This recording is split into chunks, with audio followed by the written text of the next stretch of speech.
Hei, sekolah Bapak dan Ibu tahun ini mau diakreditasi? Atau mungkin sudah ditetapkan menjadi sasaran akreditasi? Mesti diketahui bahwa tahun 2020 kemarin, Ban SM telah mengeluarkan instrumen baru, yaitu IASP 2020. Tentu instrumen ini akan digunakan dalam proses akreditasi tahun ini. Instrumen ini terdiri dari dua jenis, yaitu instrumen yang berbasis compliance dan instrumen yang berbasis performance. Apa saja isi dari instrumen tersebut? Yuk, simak terus.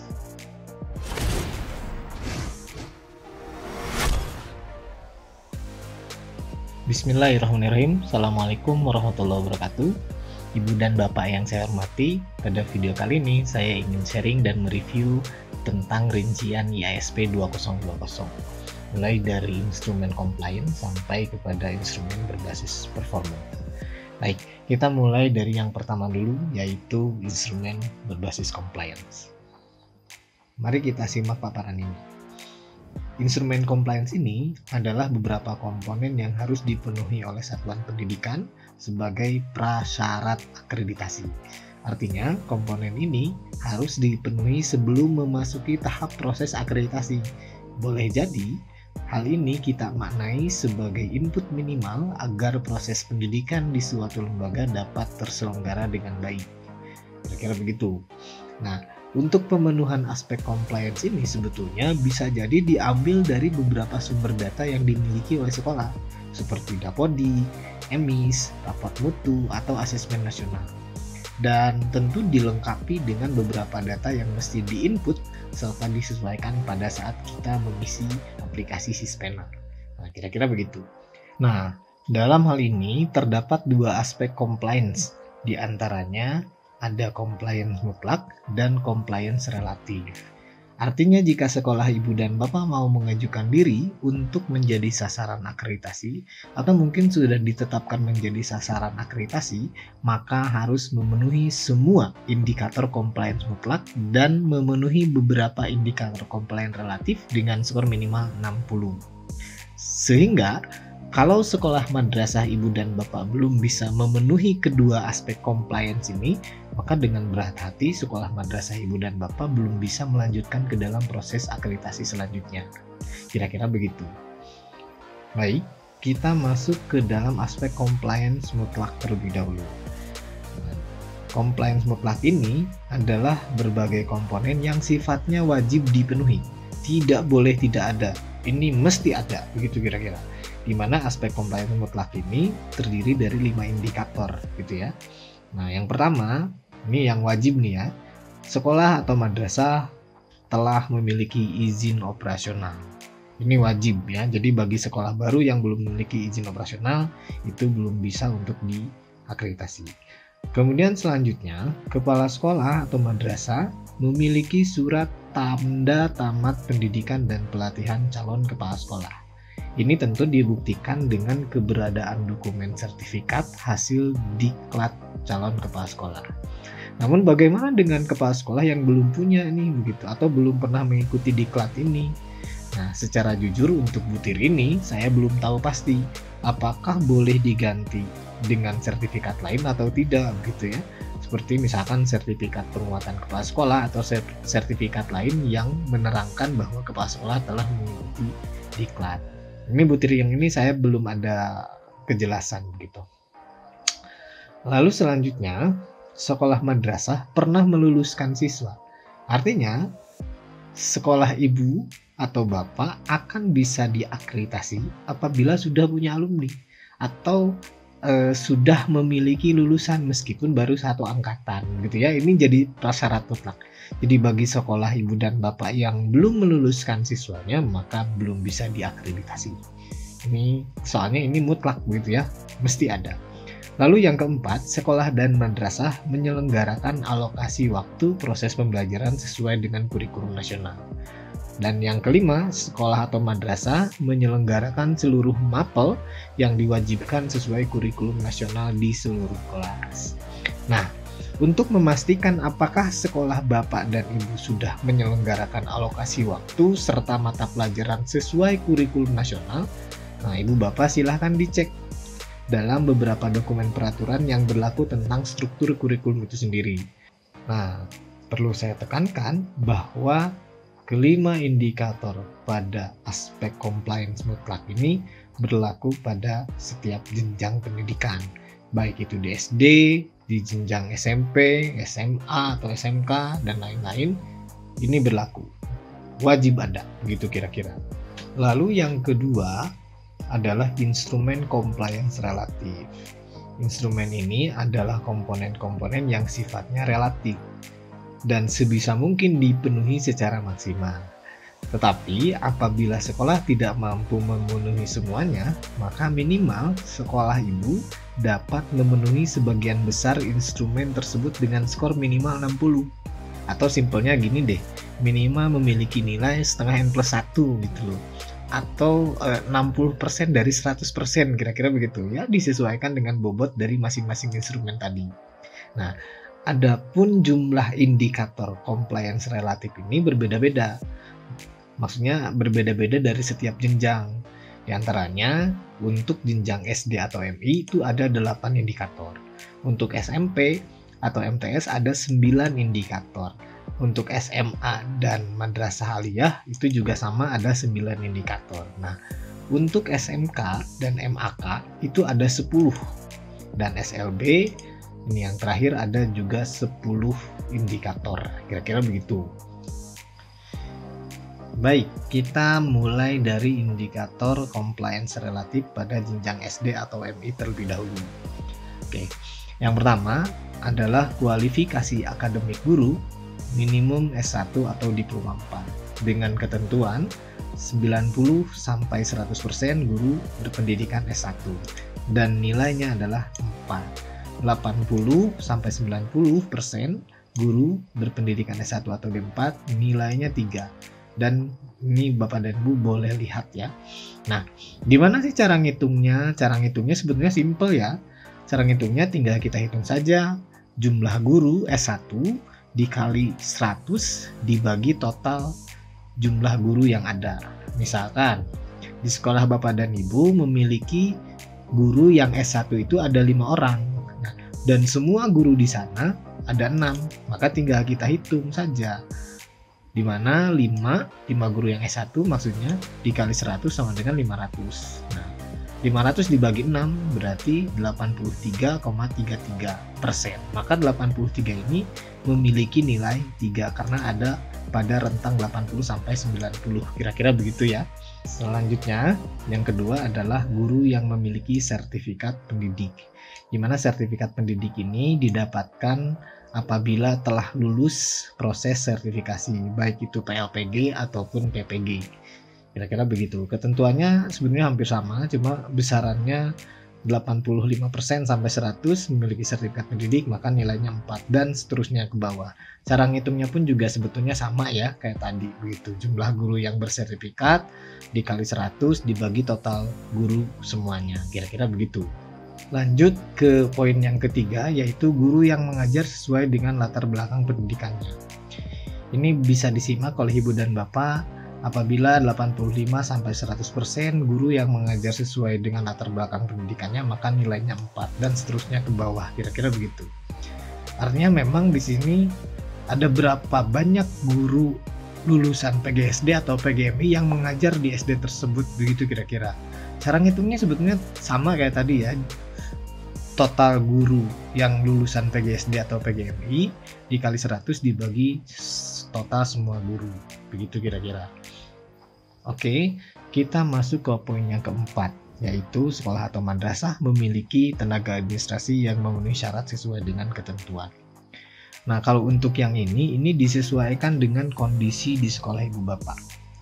Nah, akan mendapatkan nilai 1 apabila di sekolah tidak ada guru TU satupun, atau ada TU tapi memiliki ijazah di bawah SMA, kira-kira begitu ya.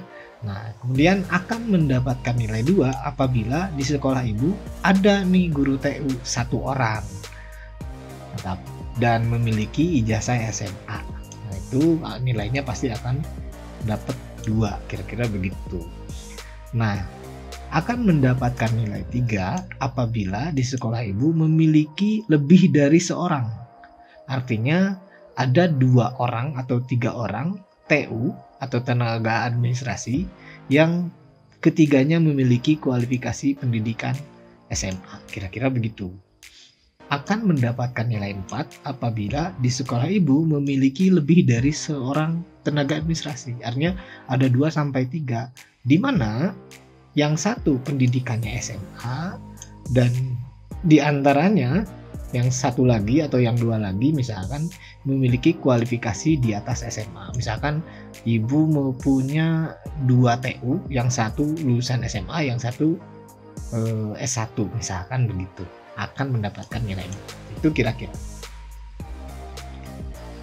Baik, kita masuk kepada poin yang kelima, yaitu jumlah rombongan belajar. Artinya ini berbicara tentang kuota siswa pada setiap rombel, pada setiap kelas, kira-kira begitu.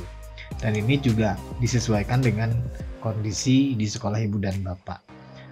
Akan mendapatkan nilai 1 apabila jumlah siswa per kelas, per rombel itu melebihi 32 orang. Misalkan ada kelas 6, jumlah siswanya itu 33, maka nilainya 1, begitu kira-kira. Akan mendapatkan nilai 2 apabila siswa per kelas itu ada 31 sampai 32, kira-kira begitu. Akan mendapatkan nilai 3 apabila jumlah siswa per rombel sebanyak 29 sampai 30 siswa. Nah, akan mendapatkan nilai 4, nah ini yang terakhir ya, apabila jumlah siswa per kelas 28 orang siswa. Artinya memang idealnya nggak usah terlalu banyak ya begitu. Di kelas itu ya maksimal 28 orang gitu. Atau misalkan di sekolah ibu cuma ada 10 misalkan, ya bagus begitu. Bukan bagus, maksud saya akan dapat nilai 4 dalam hal ini, kira-kira begitu ya. Baik, kita masuk ke poin yang ke-6, yaitu bangunan sekolah madrasah memiliki instalasi listrik dengan daya yang mencukupi kebutuhan. Ini juga disesuaikan dengan kondisi di sekolah ibu bapak, di mana akan mendapatkan nilai 4 apabila memiliki daya 1300 watt atau lebih. Akan mendapatkan nilai 3 apabila memiliki daya 900 watt, akan mendapatkan nilai 2 apabila memiliki daya 450 watt, dan akan mendapatkan nilai 1 apabila tidak ada instalasi listrik. Begitu di sekolah ibu bapak. Oke, lanjut ke poin yang ke-7, yaitu ruangan penunjang yang cukup. Nah, ini juga sebenarnya disesuaikan juga dengan kondisi di sana ya, di sekolah ibu bapak. Nah, akan mendapatkan nilai 1 ketika di sekolah ibu bapak hanya memiliki ruang kepala sekolah atau memiliki ruangan guru saja, tidak memiliki keduanya gitu ya. Jadi misalkan di sekolah ibu bapak tuh cuma ada ruangan kelas saja, ruang gurunya nggak ada atau ruang capseknya nggak ada. Nah, itu nilainya 1. Atau misalkan hanya ada ruang guru saja di sekolah ibu bapak, ruang capseknya bersatu dengan ruang guru. Jika kondisinya begitu juga sama, akan mendapatkan nilai 1. Akan mendapatkan nilai 2 apabila di sekolah ibu memiliki ruangan kepala sekolah dan memiliki ruangan guru. Kemudian tidak memiliki ruangan UKS dan ruangan BK. Misalkan di sekolah ibu bapak hanya memiliki ruangan capsek dan ruangan guru serta ruangan kelas, maka ini nilainya akan 2 ya, gitu kira-kira. Kemudian yang ketiga adalah apabila kondisinya seperti ini, maksudnya apabila ibu dan bapak memiliki ruangan kepala sekolah, memiliki ruangan guru, dan memiliki salah satu dari ruangan UKS atau ruang BK. Misalkan di sekolah ibu tuh punya ruang capsek, punya ruang guru, dan punya ruang BK, berarti nilainya 3. Atau punya ruang capsek, punya ruang guru, dan punya ruang UKS, artinya memiliki nilai 3, begitu kira-kira.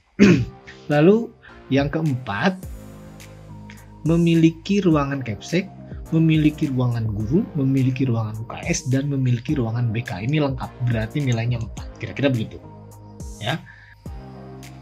Baik, kita masuk ke poin terakhir, yaitu sekolah madrasah memiliki WC atau jamban. akan mendapatkan nilai 1 apabila di sekolah ibu hanya ada satu WC atau satu jamban untuk seluruh siswa yang ada. Itu nilainya akan dapat nilai 1. Akan dapat nilai 2 apabila setiap satu unit jamban untuk setiap 60 siswa. Artinya misalkan begini, misalkan di sekolah ibu ada 120 siswa. Nah, minimal ada 2 unit jamban begitu ya untuk 120 siswa tersebut. Begitu kira-kira. Selanjutnya akan dapat nilai 3 apabila minimum terdapat 1 unit jamban untuk setiap 60 siswa laki-laki atau pria dan 1 unit jamban untuk setiap 50 siswa wanita. Ini ya minimal untuk 60 pria 1 jamban, untuk 50 siswa wanita 1 jamban gitu ya. Ini disesuaikan saja.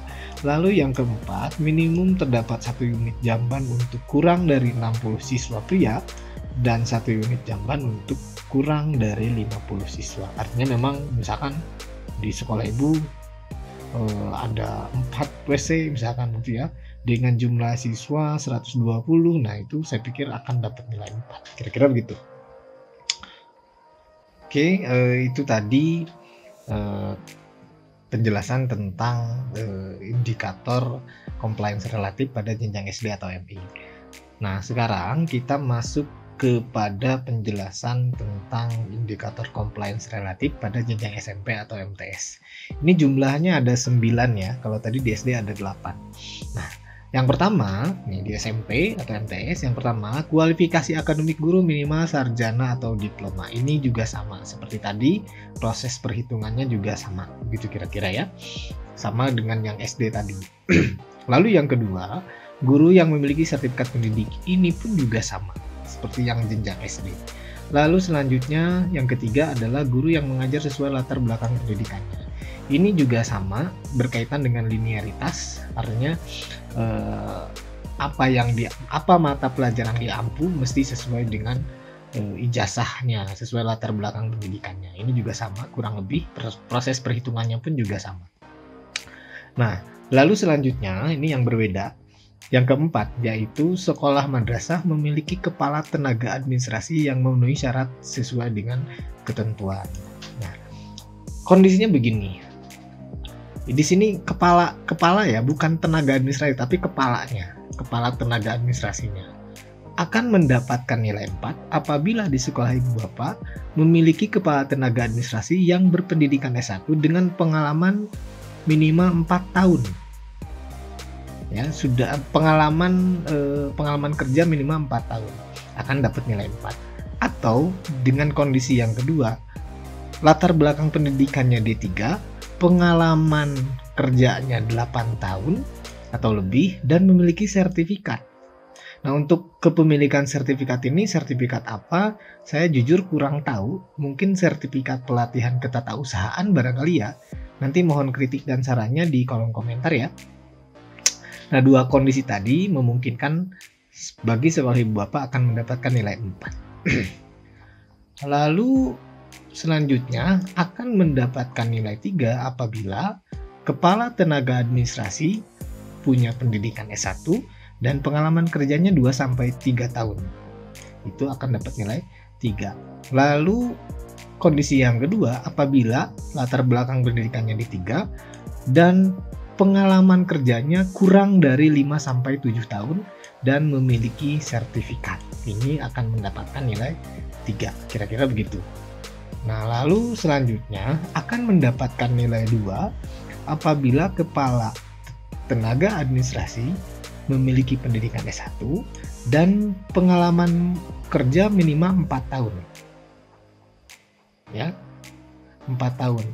Atau kondisinya D3 dengan pengalaman kerja 8 tahun dan tidak memiliki sertifikat. Jadi cuma D3 saja nih, nggak punya sertifikat, maka nilainya 2. Kira-kira begitu. Aduh, capek. Harus minum dulu ini.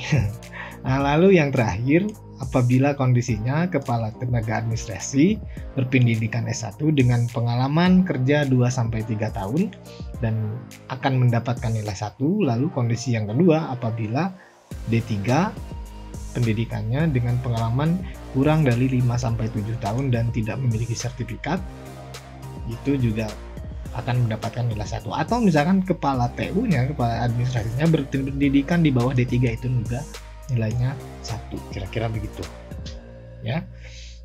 Itu mengenai penjelasan pada indikator keempat. Baik, kita masuk ke poin yang kelima, yaitu sekolah madrasah memiliki kepala perpustakaan yang memenuhi syarat. Ini kepala perpustakaan ya. Nah, di sini ada 2 jalur Bapak dan Ibu sekalian ketentuannya. Yang pertama jalur pendidik atau melalui jalur tenaga kependidikan.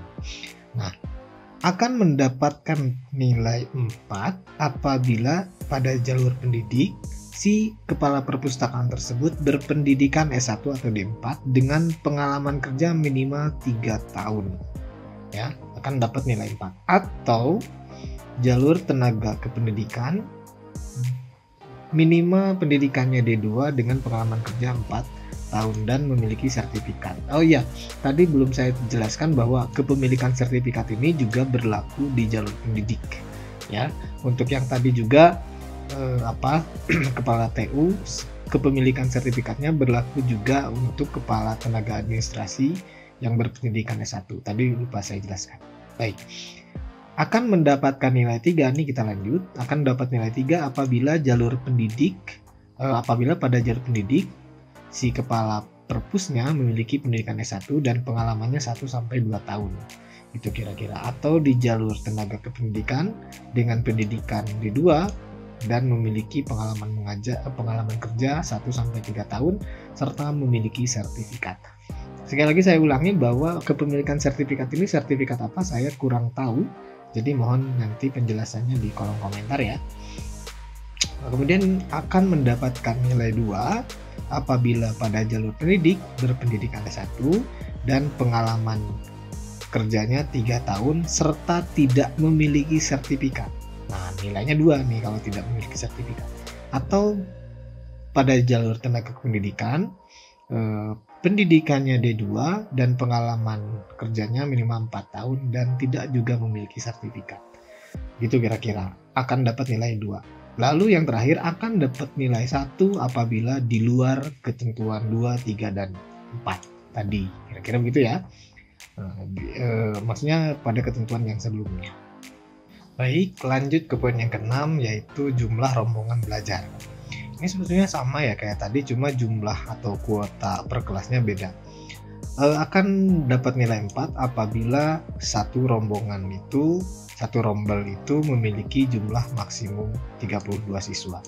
Gitu ya. Berarti kalau 32 siswa ke bawah, 31 misalkan, maka tetap akan dapat nilai 4. Lalu akan dapat nilai 3 apabila jumlah siswa per rombel sebanyak 32-34 orang siswa. Itu akan dapat nilai 3.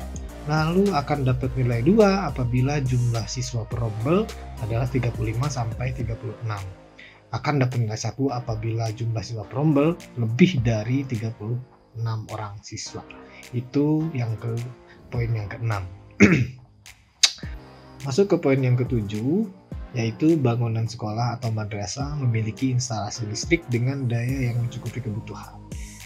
Apabila memiliki daya 2200 watt atau lebih akan dapat nilai 4. Akan dapat nilai 3 apabila di sekolah ibu dan bapak memiliki daya 1300 watt.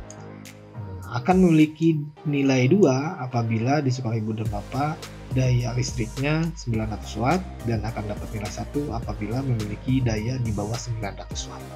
Itu ketentuannya. Lanjut ke poin yang ke-8 tentang ruangan penunjang yang cukup ya. Akan dapat nilai 4 nih apabila di sekolah ibu bapak memiliki ruang kepala, memiliki ruang guru, ruang administrasi, UKS, BK, ruang ibadah, dan OSIS. Nah, apabila semuanya lengkap, maka dapat nilainya 4. Kira-kira begitu. Akan dapat nilai 3 apabila memiliki ruangan kepala, guru, administrasi, ibadah, dan memiliki 1-2 ruangan diantaranya UKS, BK, dan OSIS. Misalkan ibu hanya ruang BK dan ruang OSIS-nya ini nggak punya nih, nah nggak apa-apa asal punya ruang UKS. Begitu kira-kira ya, akan dapat nilai 3 gitu. Tentu dengan ruang kepala, guru, ruang TU gitu ya, ruang ibadah, dan memiliki 1 sampai 2. Ruang UKS misalkan atau ruang BK misalkan, maka nilainya akan dapat 3. Nah, akan dapat nilai 2 apabila di sekolah ibu memiliki ruang kepala sekolah, memiliki ruang guru, ruang administrasi, tempat ibadah, tetapi tidak memiliki ketiga ruangan ini, yaitu ruang UKS, BK, dan OSIS. Itu tidak dimiliki, hanya ibu misalkan hanya memiliki ruang kepala, ruang guru, ruang TU, dan ruang tempat ibadah. Cuma punya ruangan itu, ya udah nilainya berarti 2. Tidak memiliki salah satu dari ruang kepala dan ruang guru atau ruang administrasi, maka nilainya 1. Nah, ini jangan sampai seperti ini ya. Ruang kepala minimal harus ada, atau ruang guru lah gitu ya, ruang guru mesti ada. Nah, yang terakhir, poin yang ke-9 tentang sekolah madrasah memiliki WC atau jamban. Ini sebenarnya sama ya kayak yang tadi di SD, cuma jumlah kuota siswanya dan jumlah jambannya berbeda gitu ya ketentuannya.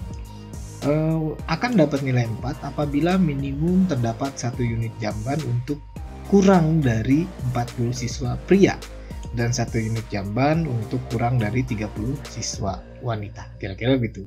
Akan dapat nilai 3 apabila minimum terdapat 1 unit jamban untuk setiap 40 siswa pria dan 1 unit jamban untuk setiap 30 siswa wanita.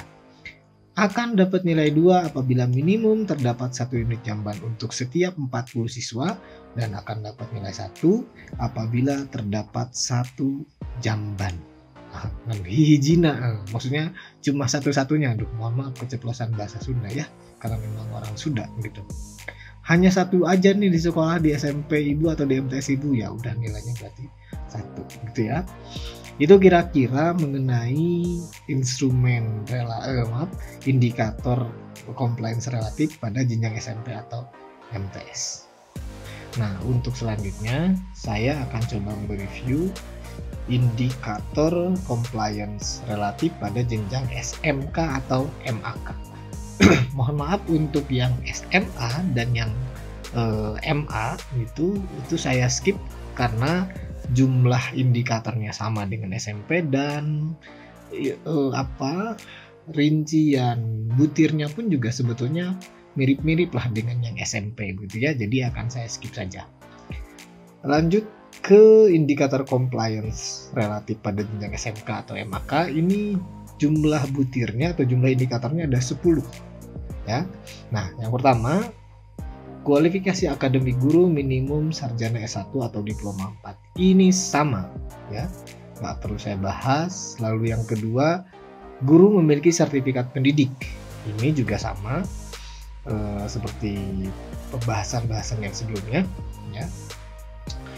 Mohon maaf ini, maklum rumahnya pinggir jalan jadinya banyak truk lewat begitu. Oke, lanjut ke poin yang ketiga, yaitu guru mengajar sesuai dengan latar belakangnya. Ini juga sama, proses perhitungannya pun juga sama seperti bahasan-bahasan yang sebelumnya. Masuk ke poin yang keempat, sekolah madrasah memiliki kepala tenaga administrasi yang memenuhi syarat sesuai dengan ketentuan. Ini sebetulnya sama ya, cuma akan saya bacakan saja. Akan mendapatkan nilai 4 apabila kepala tenaga administrasi berpendidikan S1 dengan pengalaman kerja minimal 4 tahun dan memiliki sertifikat. Selanjutnya, kondisi yang kedua, apabila pendidikannya D3 dan memiliki pengalaman kerja minimal 8 tahun, maka akan juga mendapatkan nilai 4 dan memiliki sertifikat ya, saya lupa.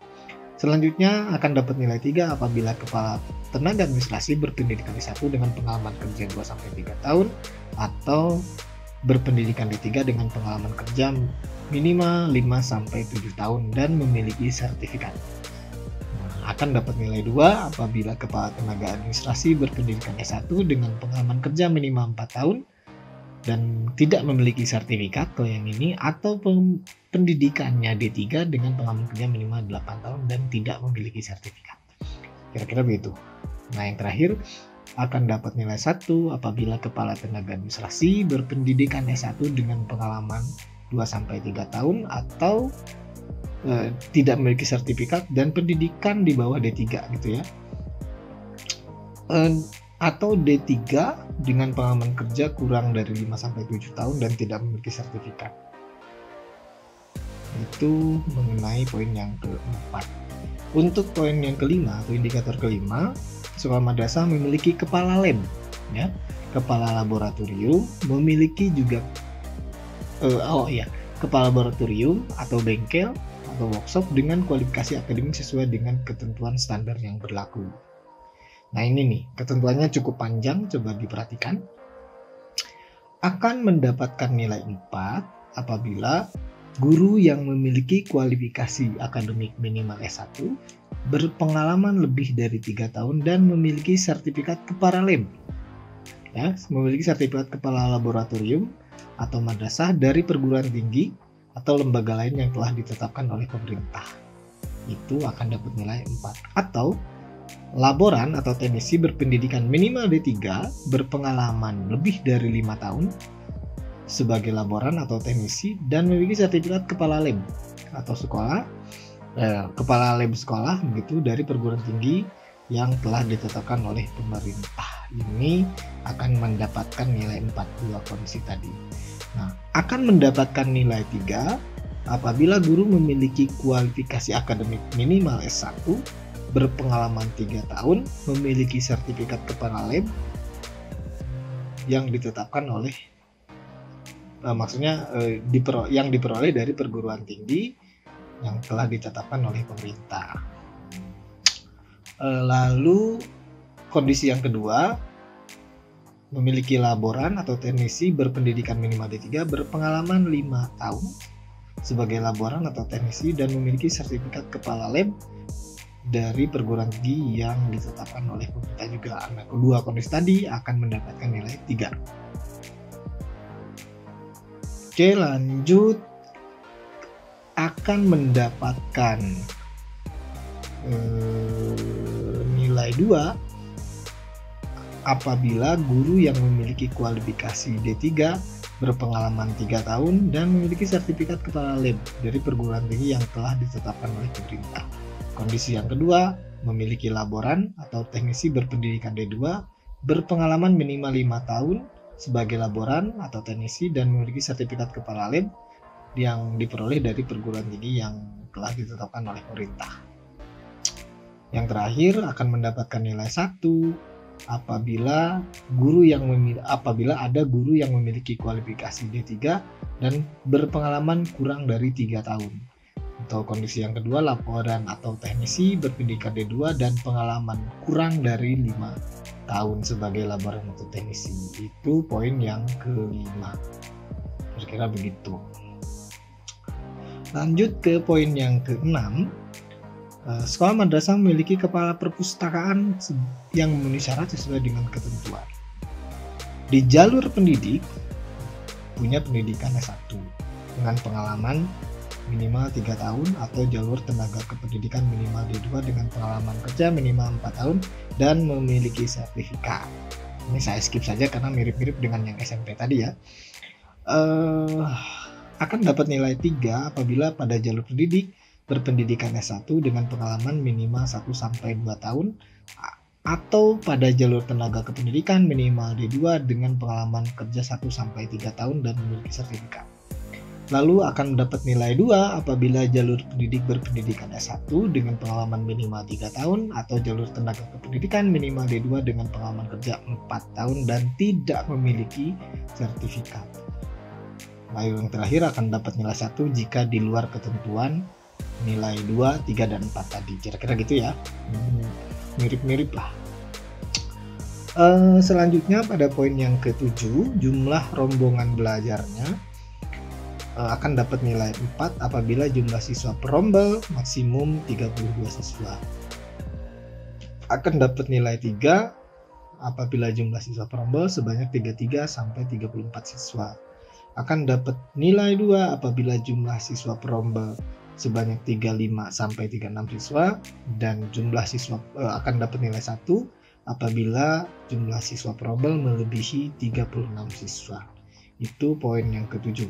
Nah, poin yang ke-8 adalah bangunan sekolah madrasah memiliki instalasi listrik. Dapat nilai 4 apabila 2200 watt, dapat nilai 3 apabila memiliki daya 2200 watt. Oh maaf, saya ulangi ya. Akan dapat nilai 4 apabila memiliki daya lebih dari 2200 watt. Akan dapat nilai 3 apabila memiliki daya 2200 watt, pas begitu ya. Akan mendapatkan nilai 2 apabila memiliki daya 1300 watt, dan akan memiliki nilai 1 apabila memiliki daya di bawah 1300. Itu kira-kira itu untuk ketentuan yang ke-8, maksudnya untuk indikator yang ke-8. Mohon maaf, barusan berisik ada truk lewat. Nah, coba didengerin. Nah, itu suara truk gitu ya, baru lewat. Mohon maaf karena kondisinya di pinggir jalan rumahnya.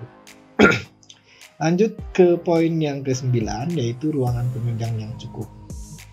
Ini sebetulnya mirip-mirip juga ya. Saya akan coba bahas saja. Akan mendapatkan nilai 4 apabila memiliki ruangan kepala SMK atau MAK, memiliki ruang guru, ruang administrasi, ruang UKS, BK, tempat ibadah, dan OSIS. Akan dapat nilai 3 memiliki ruang kepala SMK atau MAK, ruang guru, ruang administrasi, ruang ibadah, dan memiliki 1-2 ruangan di antara UKS, BK, dan OSIS. Nah ini kalau misalkan nggak punya ruangan OSIS nggak apa-apa, yang penting UKS dan BK ada, kira-kira begitu ya, minimal 1-2 lah. Atau misalkan BK nggak punya, ruang OSIS nggak punya, tapi kita punya ruangan UKS, berarti aman selama ruang guru, ruang administrasi, ruang ibadah, dan memiliki 1 ruangan UKS, itu aman, dapat nilai 3.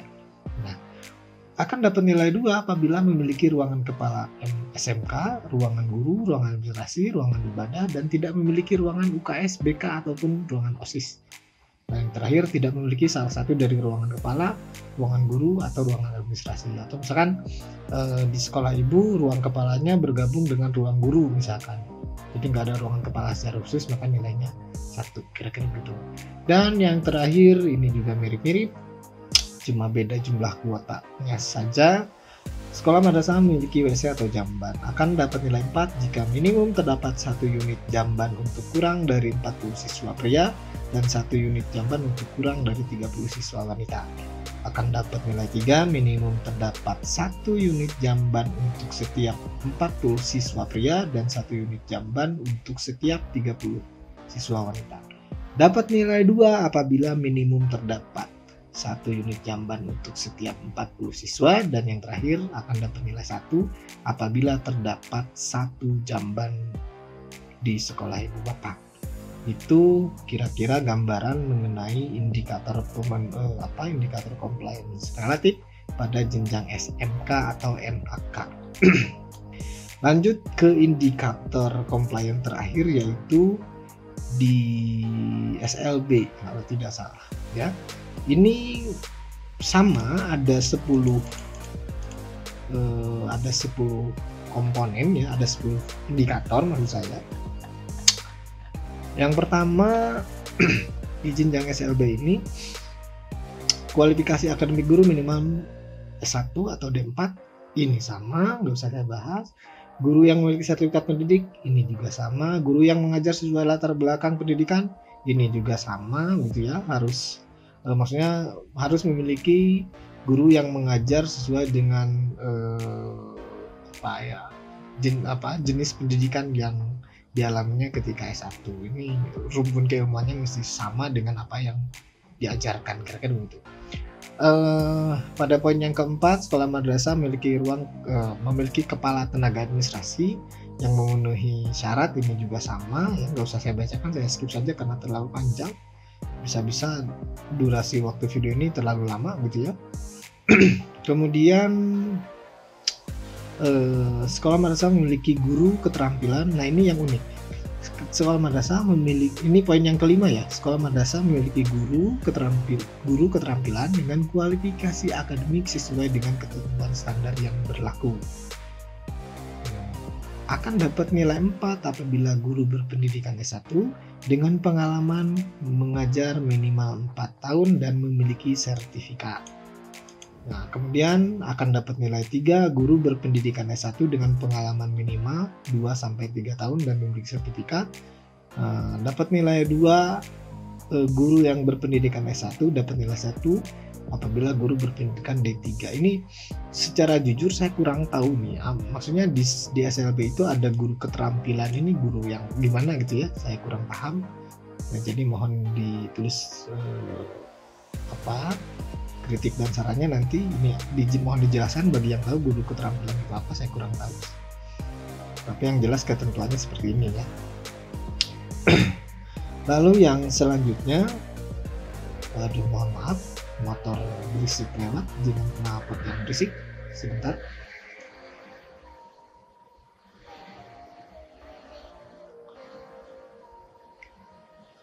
Selanjutnya, sekolah madrasah memiliki kepala perpustakaan yang memenuhi syarat sesuai ketentuan. Ini juga sama seperti yang pembahasan sebelumnya ya, kepala perpus. Nah, ini jumlah rombongan belajar nih, beda. Ini mesti saya tekankan. Akan dapat nilai 4 apabila jumlah siswa perombel maksimum 8 siswa. Nah, ini sangat sedikit ya, mungkin karena di sekolah luar biasa memang kuotanya mesti sedikit barangkali agar lebih efektif. Kemudian akan dapat nilai 3 apabila jumlah siswa perombelnya 9 sampai 10 siswa, dapat nilai 2 apabila jumlah siswa perombelnya sebanyak 11 sampai 12 siswa, dan akan dapat nilai 1 apabila jumlah siswa perombel 12 siswa. Kemudian poin yang ke-8, bangunan sekolah memiliki instalasi listrik. Akan dapat nilai 4 apabila memiliki 1300 watt atau lebih, akan memiliki nilai 3 apabila daya listrik 900 watt, nilai 2 apabila 450 watt, nilai 1 jika tidak ada listrik. Itu. Kemudian nah ini unik juga nih. Pada poin yang 9 ada ruangan pembelajaran khusus dan ruangan penunjang. Nah, sekolah akan mendapatkan nilai 4 apabila memiliki ruangan pembelajaran khusus yang digunakan sesuai dengan ketunaannya, dan ruangan penunjang seperti ruang kepala, kemudian ruang guru, ruang administrasi, ruang UKS, ruang PK, ruang ibadah, dan ruang OSIS. Ini yang uniknya ini ya, memiliki ruangan pembelajaran khusus yang digunakan sesuai dengan ketunaannya. Ini akan dapat nilai 4. Untuk yang lainnya sebenarnya sama seperti bahasan-bahasan yang sebelumnya. Akan dapat nilai 3 apabila memiliki ruang pembelajaran khusus sesuai ketunaannya yang dapat digunakan bersama, dan ruangan penunjang, ruang guru, ruang kepala sekolah, ruang administrasi, ruang ibadah, dan memiliki 2 di antara ruangan UKS, BK, dan OSIS. Ini tadi sudah saya bahas berkali-kali ya, jadi mohon disimak saja penjelasan saya sebelumnya. Akan dapat nilai 2 apabila memiliki ruang pembelajaran khusus sesuai dengan jenis ketunaannya yang dapat digunakan bersama, dan memiliki maksimum 3 ruang penunjang tadi ya, begitu. Dan yang pertama, tidak memiliki ruang pembelajaran khusus, ini fatal sekali untuk SLB dan akan dapat nilai 1. Lalu yang terakhir untuk jambannya, ini untuk yang sekolah madrasah memiliki WC, ini unik juga nih untuk SLB. Akan dapat nilai 4 apabila terdapat lebih dari 2 unit jamban, di mana jamban untuk tunagrahita dan atau tunadaksa. Minimum salah satu unit jamban merupakan unit yang dapat digunakan oleh anak berkebutuhan khusus, termasuk pengguna kursi roda. Nah ini lebih ke mesti ada 2 unit jamban, di mana jambannya itu untuk tunagrahita atau untuk tunadaksa, minimum salah satu unitnya merupakan unit yang dapat digunakan oleh anak berkebutuhan khusus. Kemudian selanjutnya akan dapat nilai 3 apabila terdapat 2 unit jamban, di mana jambannya jamban untuk tunagrahita atau tunadaksa, minimum salah satu unit jamban merupakan unit yang dapat digunakan oleh anak berkebutuhan khusus, termasuk pengguna kursi roda. Apa nih bedanya ya? Saya kurang tahu secara jujur. Oh, ini lebih dari ya, ini 2 gitu. Bedanya cuma jumlah. Kalau lebih dari 2 ya berarti ini, mohon maaf kurang fokus. Lalu selanjutnya akan dapat nilai 2 apabila terdapat 1 unit jamban untuk tunagrahita atau tunadaksa ya, dan seterusnya sama, dan akan dapat nilai 1 apabila terdapat 1 unit jamban. Baik, itu kira-kira gambaran mengenai indikator compliance relatif dari setiap jenjang ya. Nah, sehingga pada akhirnya saya ingin menekankan bahwa indikator compliance mutlak dan indikator compliance relatif ini bisa dipenuhi secara maksimal. Karena kalau tidak, bisa jadi ibu tidak lolos pada asesmen kecukupan gitu ya, dan tidak akan masuk ke dalam proses akreditasi selanjutnya. Jadi ini mohon dimaksimalkan, apalagi yang mesti ada nih yang mutlak yang 5 tadi ya, yang 5 poin mutlak itu mesti diupayakan dengan baik, kira-kira begitu.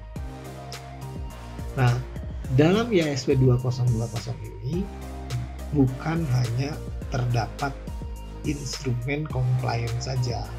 Dari tadi kita bahas baru indikator compliance nih. Ini syarat akreditasi yang tadi itu. Nah, sekarang kita akan bahas instrumen yang kedua, yaitu instrumen performance atau kinerja ya. Nah, dulu instrumen akreditasi itu diambil dari 8 standar pendidikan ya, mulai dari standar kompetensi lulusan, standar isi, standar proses, standar pendidik dan tenaga kependidikan, standar sarana dan prasarana, standar pengelolaan, standar pembiayaan, dan standar penilaian. Ada 8 standar itu. Nah, uniknya sekarang dalam IASP 2020 ini, khususnya pada instrumen performance atau kinerja, ini dikemas lebih simpel gitu. Jadi hanya ada 4 komponen mutu disebutnya, yaitu yang pertama komponen mutu lulusan, kemudian mutu guru, proses pembelajaran, dan manajemen sekolah. Nah, kalau ada yang nanya nih, misalkan kok malah jadi 4 sih dari 8 poin gitu ya, dari 8 standar. Nah, sebetulnya memang 8 standar ini tidak dihilangkan, hanya saja diuraikan dalam bentuk lain gitu ya, direduksi menjadi 4 komponen mutu. Di mana 4 komponen mutu ini dibuat sebetulnya bukan untuk mengurangi substansi penilaian akreditasi, tapi justru dengan adanya hal tersebut ini akan lebih menggambarkan mutu sekolah yang sebenarnya. Gitu kira-kira. Nah, adapun rekapannya untuk instrumen performance ini untuk SD dan MI ini ada 36 butir. Ya, untuk SMP atau dan MPS ada 35 butir, untuk SMA dan madrasah aliyah ada 35 butir, kemudian untuk SMK atau MAK ada 44 butir, untuk SLB ada 40 butir. Nah, secara rinci saya akan perlihatkan. Oke.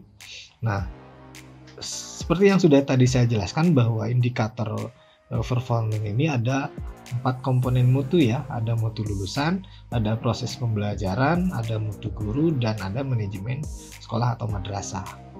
Nah, ibu bapak, sekedar informasi saja bahwa dalam instrumen akreditasi 2020 ini ada istilah baru, disebutnya ada butir inti dan ada butir kekhususan gitu. Untuk butir inti ini adalah butir-butir yang ada pada setiap jenjang, baik itu di SD, di SMP, di SMA, di MTS, di MI, dan seterusnya ya.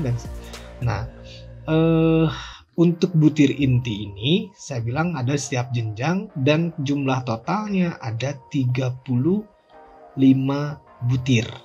Ini 35 butir ini semuanya ada di setiap jenjang, kira-kira begitu. Nah, adapun butir kekhususan ini adalah butir-butir yang hanya ada di beberapa jenjang. Contohnya untuk di SD, hanya ada 1 butir kekhususan, ya, yaitu poin nomor 3, indikator nomor 36, gitu. Kemudian di SMK itu, nah kalau di SMP dan SMA nggak ada butir kekhususan ya. Ini berarti instrumen yang digunakan, indikator yang digunakan hanya 35 butir saja untuk di SMP dan di SMA. Tapi untuk di SMK ada butir kekhususannya. Itu ada 1, 2, 3, 4, 5. Ada 8 ya, butir kekhususannya ada 8 nih. Untuk di jenjang SMK. Untuk di jenjang SLB, sekolah SLB ini ada 1, 2, 3, 4, 5. Ada 5 butir kekhususan. Nah, jadi memang ini tuh sebetulnya untuk yang butir inti semuanya sama gitu. Hanya berbedanya pada beberapa butir kekhususan saja di beberapa jenjang pendidikan. Untuk penjelasan secara detail mengenai instrumen performance ini, saya akan buatkan 4 video yang membahas secara rinci tentang kejelasan setiap indikator ini, kira-kira begitu. Jadi artinya saya akan coba bahas nanti per mutu lulusan nih, gitu ya, per komponen maksud saya, seperti mutu lulusan, kemudian proses pembelajaran dan seterusnya. 4 komponen itu akan saya buatkan videonya satu persatu, agar ada sebuah kejelasan bagi Bapak Ibu apa saja nih yang harus dipersiapkan, gitu ya. Contoh misalkan ini satu. Siswa menunjukkan perilaku religius dalam aktivitas sekolah. Nah, ini dinilainya dengan apa gitu ya. Tetapi sebetulnya untuk penilaiannya 4 komponen mutu ini akan digali oleh asesor pada saat visitasi gitu ya, dengan banyak cara tentunya, mulai dari observasi, telah dokumen, wawancara, FGD, dan penyebaran angket. Tetapi nah ini indikator yang ini tuh gimana nih kira-kira cara asesor dalam proses penggalian datanya gitu ya. Kalau wawancara, siapa yang diwawancara? Apakah siswa, apakah kepala sekolah, apakah guru PAI misalkan ya, untuk yang religius ini gitu. Jadi ditunggu saja 4 video selanjutnya akan saya buatkan khusus untuk Bapak dan Ibu yang tahun ini akan melaksanakan proses akreditasi. Oke, itu saja paparan dari saya mengenai IASP 2020 ini. Ditunggu saja video selanjutnya ya. Terima kasih, semoga bermanfaat dan sampai jumpa. Wassalamualaikum warahmatullahi wabarakatuh.